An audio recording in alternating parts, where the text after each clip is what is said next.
খাই নাই, দুপুরে খাই নাই, রাতেও খাই নাই, এরপরের দিন সকালেও খাই নাই। জানাজা পড়ার পর আসছি, আগের বাড়ি থেকে খাবার আসছে, এরপরে খাইলাম। আমার এই দিনও গেল, রাতও গেল, খাবার নাই। আমি বুঝতে পেরেছি গো, মহান আল্লাহ আমার ওই দিন রিজিক রাখে নেই। মুমিন বান্দা বোঝা দরকার, আমার আল্লাহ রিজিকের ফয়সালা করেন। সত্যি আল্লাহ দিয়েছেন, এই জন্য রুজি করি।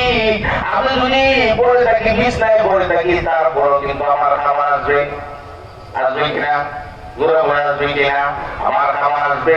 কিভাবে আসবে আমি যদি নাও জানি।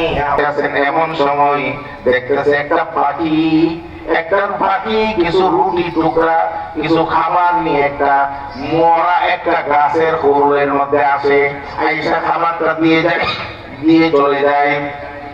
অনেকখানি অবস্থা দেখলাম, দেখার পরে আর পরে যাইয়া গাছের মধ্যে যাই উঠলাম, দেখি তো অবস্থা কি। যাইয়া দেখি খোলের মধ্যে একটা অজগর সাপ, অন্ধ সাপ বসে আছে। আমি দেখে বললাম, আরে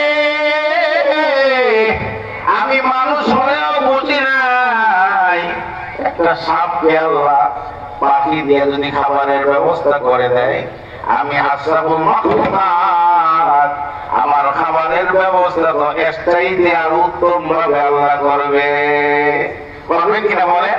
বিশ্বাসের প্রয়োজন এখন তো, বিশ্বাস নেই আমাদের, এতই বিশ্বাস কমে গেছে। কমে যাওয়ার কারণে আজকে গরমের অবস্থা নাকি, গরম কেন হলো বলে আমাদের দোষ না, বলে বলবেন আমার দোষ, আমার গুনার কারণে আজকে এমন পরিস্থিতি। কেন হবে এরকম? কেন? ও মুসলমান, তুমি কি মরে গেছো? মুসলমান তো ইমান, মুখে যদি ইমান থাকে, মরা মুসলমান। ইমান তো থাকতে হবে মজবুত অন্তরের সাথে। ইমান কাকে বলে? মুসলমানিত্ব নিয়ে বাঁচো, মুনাফিকি নিয়ে বাইছো না। মুসলমানিত্ব নিয়ে বাঁচো, মুসলমানিত্ব নিয়ে বাঁচো।